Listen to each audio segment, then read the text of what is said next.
I think I actually just got some emails saying that the open period for volunteers is closing or something like that.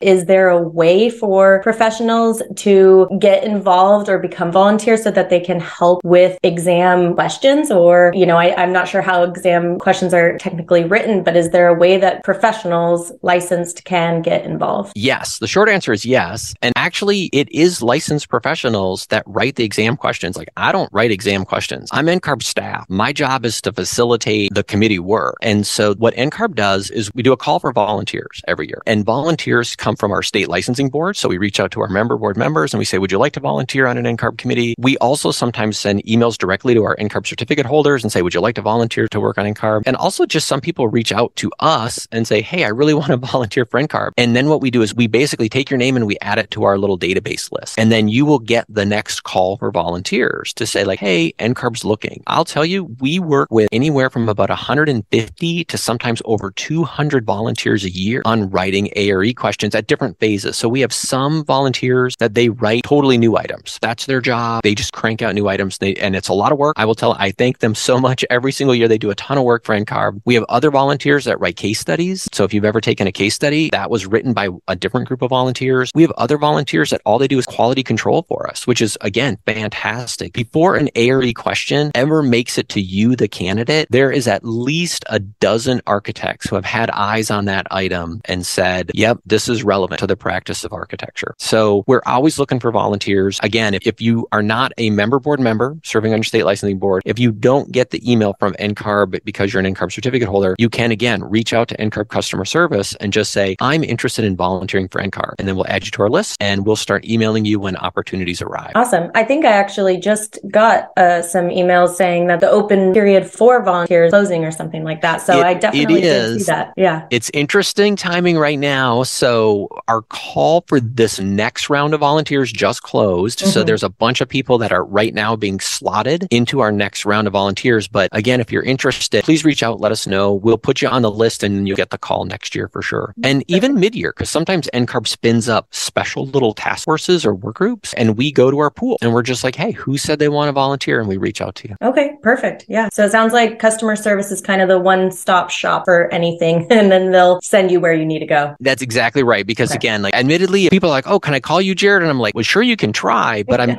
never in my office. And so that's usually not the best approach. Whereas if you call customer service, admittedly, if you have a critical issue, they're going to escalate it up. That's what they do. If you call to be a volunteer, they're going to hand that off over to what's called our council relations team. They'll add you to the database. So we are trying to make your life easy by giving you a single point of contact. Perfect. Awesome. Well, thank you so much again for taking the time to be here. And I know that's going to be so valuable for a lot of people. I know that people have been excited, but I think there's been some weariness. And I think this will hopefully create some ease and excitement too for this next future. And also, I'm sure they'll all be making sure they have the recent email list to make sure they're getting those, especially around 2025. Yeah, I think it's going to be a big year. Yeah. Awesome. Well, thank you again. And maybe we'll talk soon.